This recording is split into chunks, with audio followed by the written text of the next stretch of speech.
Good morning everyone. 9:19 हुए हैं और मार्केट ने जो पहली कैंडल बनाई है ये तो अपना फेवरेट कैंडल है। मार्केट में क्लोजिंग प्राइस लगभग अभी 200, ठीक है, 269 पॉइंट है। अभी देखो मार्केट में क्या हो रहा है ना, साइकोलॉजिकली फ़िलहाल बायर को टारगेट करने का प्लान था, लेकिन अब मैं बायर को टारगेट नहीं करूँगा।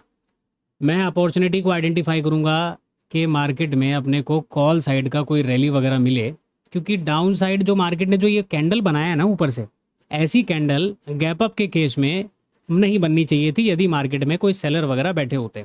पहली बात तो इतना बड़ा गैप अप खुलना ही नहीं चाहिए था। अब मार्केट में बॉटम साइड में टारगेट अगर करना है तो उसके लिए सिचुएशन बिल्कुल अलग है। मॉर्निंग में तो हम टारगेट नहीं कर सकते हैं। आज निफ्टी की एक्सपायरी है, सेकंड हाफ में अगर हो सकता है कि वो टारगेट हो जाए। यहाँ पे अपना क्लोजिंग प्राइस सीपीआर वगैरह सब पास में ही है और क्लोजिंग प्राइस से ठीक है। तो ओवरऑल देखो जी, सिचुएशन तो यही है कि मैं कॉल साइड का ट्रेड डिफाइन करने की कोशिश कर रहा हूँ, क्योंकि तीनों इंडेक्स वगैरह मार्केट में सेम टाइम पे गिरे हुए हैं और फॉल वगैरह कर रहे हैं। तो ऐसे में डायरेक्ट पीछे वाले बायर को तो टारगेट आप नहीं कर सकते हो, क्योंकि वो एक ट्रैप हो सकता है। रीज़न आपको नहीं पता कि मार्केट बॉटम तक आएगा या इससे ऊपर वाले स्विंग वगैरह में बना के जो यहाँ पे बायर वगैरह बैठे हुए हैं वो ऊपर से ऊपर निकल जाएगा। तो ऐसे में इन लोगों को तो टारगेट अभी अपन नहीं करेंगे। हम क्या करेंगे, थोड़ा सा वेट करेंगे। मार्केट में अपना किसी जिस इंडेक्स ने अपना लो ब्रेकडाउन किया उस इंडेक्स के अंदर हम लोग क्या करेंगे, यहाँ पे आके हम लोग काम कर लेंगे, ठीक है। तो क्लोजिंग प्राइस का मैं मार्किंग वगैरह कर लेता हूँ, तीनों चार्ट लगाता हूँ, क्योंकि इस तरह की जो बड़ी कैंडल बनी हुई है ये लगभग 189 पॉइंट की कैंडल बनी हुई है। तो ऐसे में भाई साहब अगर आप डायरेक्टली सेल करोगे, रिट्रेसमेंट में मार्केट आपको नाप देगा और अपन क्या करेंगे, रिट्रेसमेंट का फ़ायदा उठाते हुए ऊपर पहले मार्केट में कॉल साइड में काम करेंगे। उसके बाद देखते हैं कि जो मार्केट फॉल किया है क्या इन बायर्स को टारगेट करने का मूड मार्केट का है बाद में कि नहीं है, वो सारी चीज़ों को देखते हैं। तो एक पुल बैक वगैरह जो मार्केट करेगा ना इस फॉल का, उसके अंदर हम लोग पार्टिसिपेट करते हैं। तो थोड़ा सा चार्ट वगैरह चलता है, मैं तब तक चार्ट वगैरह लगा के फिर मैं आपसे मिलता हूँ। तसल्ली से स्ट्राइक प्राइस वगैरह लगा के देखते हैं कि अभी इन बायर वगैरह को टारगेट करना है कि नहीं करना है। दोस्तों 9:23 हो गए हैं। अब जैसा कि मैं आपको चार्ट समझा रहा हूँ तो चार्ट समझ लो कि मैं कॉल साइड का प्लान क्यों बना रहा था। सबसे पहले देखो तीनों इंडेक्स को ना ध्यान से देखिए कि मार्केट में इसको देखकर कौन नाचने वाला है। सेंसेक्स का चार्ट है, यहाँ पे आप देखोगे सेंसेक्स ने जो फॉल किया 82,000 का नंबर भी ब्रेक डाउन कर दिया, इसने भी नीचे डायरेक्टली आया, ये 56,000 से रेजिस्टेंस लेके नीचे की तरफ आया हुआ है। अब ऐसे में यहाँ पे क्या क्या है, तीनों के सबसे पहले क्या करो, इंपॉर्टेंट नंबर को मार्क कर लेते हैं। सेंसेक्स 82,200 से रेजिस्टेंस लेके गिरा नीचे 82,000 का नंबर इसने ब्रेक डाउन किया। तो क्या करो, पहले तो राउंड नंबर को मार्क कर लो। ऊपर जहाँ से रेजिस्टेंस लिया इसको मार्क कर लेते हैं। इसके बाद नीचे अपने को दिख रहा है 81,800, तो क्लोजिंग प्राइस से इंपॉर्टेंट है 81,800 का नंबर, जो कि ब्रेकडाउन नहीं होने वाला। निफ्टी के पास तो देखो कोई नंबर नहीं है, लेकिन निफ्टी में अगर ऊपर 180 का नंबर हम मार्क कर सकते हैं और नीचे की तरफ 25,000 का राउंड नंबर पकड़ लेते हैं और एक क्लोजिंग प्राइस को भी पकड़ लेते हैं, क्योंकि क्लोजिंग प्राइस इसके लिए इंपॉर्टेंट हो सकता है।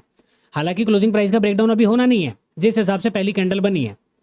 56,000 का रजिस्टेंस लेके मार्केट गिरा और गिरते के साथ ही मार्केट ने 55,800 का नंबर भी ब्रेकडाउन कर दिया। दो नंबर ऑलरेडी ब्रेकडाउन हो गए, बड़ी सी रेड कैंडल है, मार्केट तीनों इंडेक्स सेम चल रहे हैं। अब ऐसे में काम कौन करेगा, केवल और केवल सेलर। तो जो भी इंडेक्स छोटा मोटा अब यहाँ पे अगर बेस बनने लगे तो हम लोग यहाँ पे काम कर लेंगे। बाकी अगर प्रीमियम का चेक वर्क कर लो तो सब कुछ ठीक ठाक चल रहा है, इसमें कोई दिक्कत परेशानी नहीं है। मेरे हिसाब से मुझे कॉल साइड में सबसे बढ़िया प्रीमियम मिल रहे हैं कि कॉल साइड में चल लिया जाए। कंडीशन छोटा सा कहीं रेंज वगैरह बनता है, उसके बाद मैं स्ट्राइक प्राइस वगैरह लगा के मैं आपसे मिलता हूँ।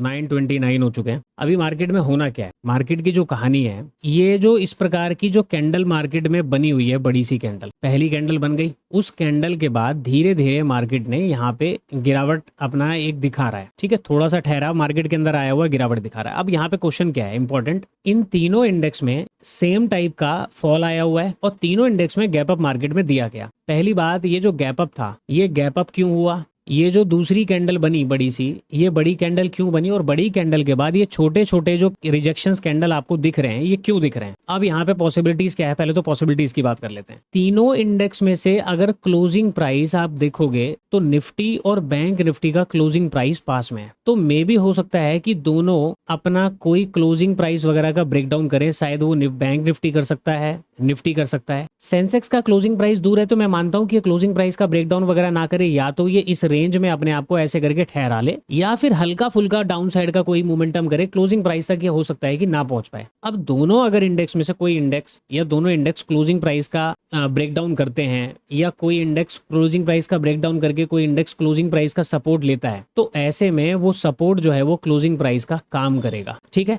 तो ऐसी कंडीशन में क्या होता है, अगर आप लोग मार्केट में पहली कैंडल को, गैप अप को, प्रीवियस डे के चार्ट को नहीं समझ पाते हो, तो सबसे पहला काम क्या करना होता है, ऐसी सिचुएशन में आपको वेट करना है। अगर आपको अच्छी क्वालिटी वाले ट्रेड चाहिए तो वेट करना पड़ेगा कि मार्केट में कोई ब्रेकडाउन कहीं पे मिले आपको। ठीक है, उस ब्रेकडाउन के बाद काम करो। क्यों काम करना है, देखो पहली कैंडल का मतलब समझो। ये जो पहली कैंडल मार्केट में बनी हुई है, ये पहली कैंडल बड़ी बनने के बाद सीधा फॉल हुई है, तो इस कैंडल में दो तीन कहानी होती है। क्या इस कैंडल में पैसा लगाया गया है मार्केट को गिराने के लिए? क्या इस कैंडल में पैसा नहीं लगाया गया और ये कैंडल जानबूझ के ऐसी बनाई गई ताकि मार्केट में क्लोजिंग प्राइस वगैरह का ब्रेकडाउन करके यहाँ पे सेलर ना एंटर करें, और जब मार्केट छोटे छोटे कैंडल बना के रेंज बनाए और उसका जब ब्रेकडाउन हो तब मार्केट में सेलर एंटर करें? तो मार्केट ऐसा चाहता क्यों है? मार्केट ऐसा इसलिए चाहता है कि यहाँ से लेके जब मैं यहाँ तक की गिरावट करूं, तो ऐसे में ना यहाँ तक तो कोई सेलर आ ना पाए और छोटे मोटे सेलर मार्केट में यहाँ पे एंटर कर जाए। गिरावट को देख के पहली कैंडल को, बड़ी कैंडल बनी ना, इसको नेगेटिव समझ के लोग यहाँ पे सेलिंग करना स्टार्ट कर देंगे कि भाई सेल कर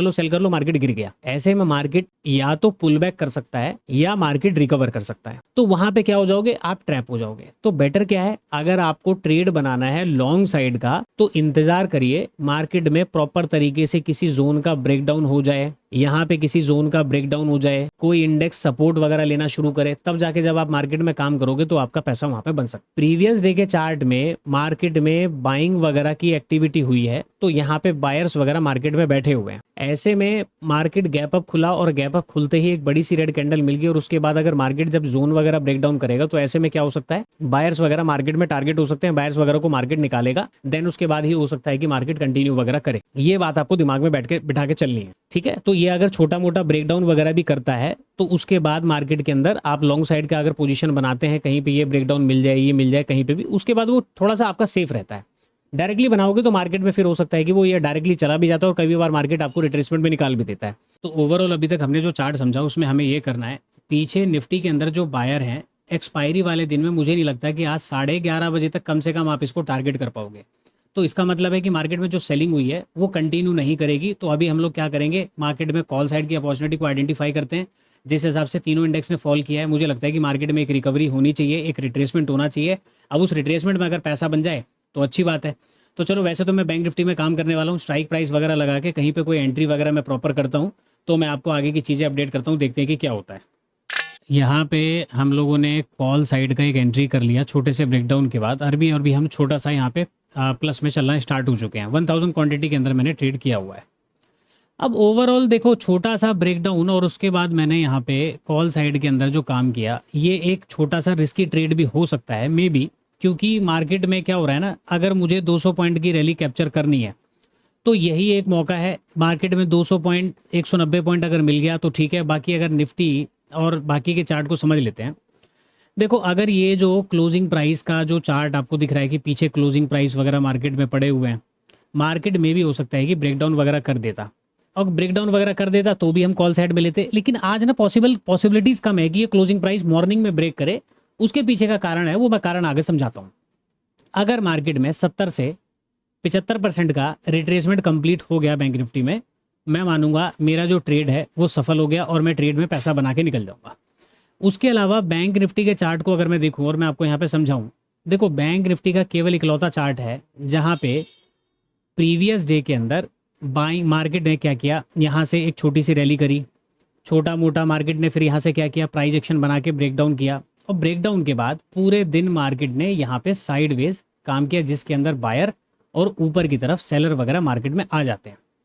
आज हो सकता है यहाँ पे जो मार्केट ने जो बड़ी सी कैंडल बनाई, इस बड़ी कैंडल के बाद मार्केट में क्या हो रहा है, जो सेलर्स के स्टॉप लॉसेस हैं वो अभी डायरेक्टली मार्केट क्या करेगा, हो सकता है कि मार्केट में एक बड़ा सा मोमेंटम नीचे हुआ ना, ये रिकवर करने, रिट्रेसमेंट करने के लिए मतलब जा सकता है।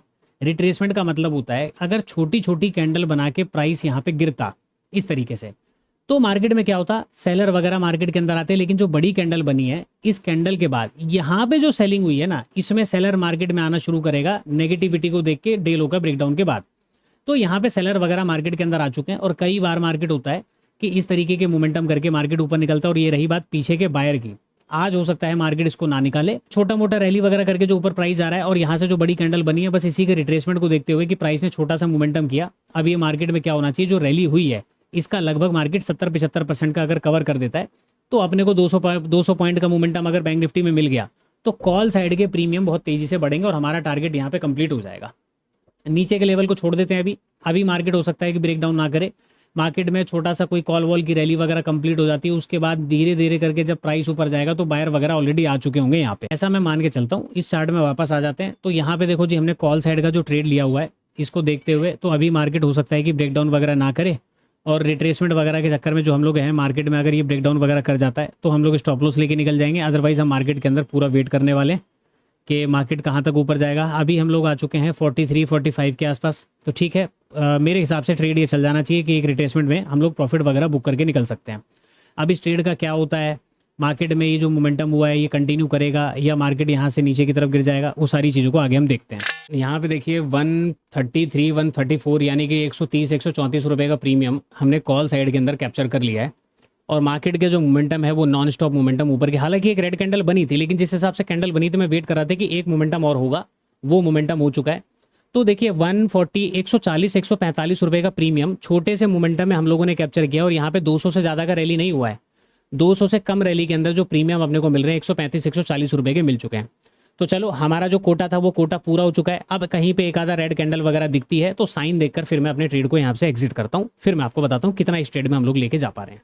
Back to back 3 red candle बन गई तो इसलिए मैं भाग गया भाई। 1,18,000 रुपये इसमें हमने बुक किए हैं और इसमें हमने हाई कितना देखा था, लगभग 1,55,000 रुपये का। तो 1,55 के बाद 1,18 पे निकल रहा हूँ तो थोड़ा बहुत जो प्रीमियम है मैंने मार्केट को दे दिया। मुझे लगा एक आधा रेड कैंडल बन के मार्केट और ऊपर निकलेगा, फिर डबल टॉप वगैरह कहीं बनता हुआ दिखेगा तो निकलेंगे, बट ठीक है, मुझे अनएक्सपेक्टेड प्रीमियम कैप्चर हुए हैं। मुझे नहीं उम्मीद थी कि मार्केट में जो मैं ट्रेड पकड़ रहा हूँ मैं उसमें प्रीमियम वगैरह ले पाऊंगा कि नहीं ले पाऊंगा, और इंडेक्स भी हमने ठीक ठाक चुनाव कर लिया तो वो इंडेक्स वगैरह भी हमारा काम करके जा चुका है। तो ये बाय लक या कह सकते हो कि थोड़ा सा इसके अंदर केवल ये था कि डेलो वगैरह का ब्रेकडाउन हुआ, बाकी के इंडेक्स होल्ड कर रहे थे। पहली कैंडल जिस प्रकार की गैप अप वगैरह खुली हुई है तो यहाँ पे मार्केट चाहता था कि सेलर वगैरह ना आ पाए, इसीलिए मार्केट ने छोटे छोटे मोमेंटम किए, उसको समझते हुए हम लोगों ने कॉल साइड के अंदर काम किया। ये काम साइड हमने कर लिया तो यहाँ पे हमारा पैसा भी बन गया। अब देखो मार्केट में हम कह नहीं सकते कि मार्केट कंटिन्यू करेगा या डाउन साइड जाएगा। तो आज की लर्निंग वीडियो के अंदर इतना ही। हमें टारगेट करना था प्रीवियस डे के बायर को, गैप अप खुला, गैप अप के बाद जो पहली रेड कैंडल बनी तो एक रिट्रेसमेंट बनता है, एक पुल बैक बनता है, क्योंकि तीनों इंडेक्स सेम तरीके से गिरावट कर रहे हैं और तीनों इंडेक्स जब सेम तरीके से गिरावट करेंगे तो ऐसे में मार्केट में सेलिंग आपको नहीं मिलेगी जब तक मार्केट में कोई अच्छा खासा रिट्रेसमेंट नहीं मिल जाता।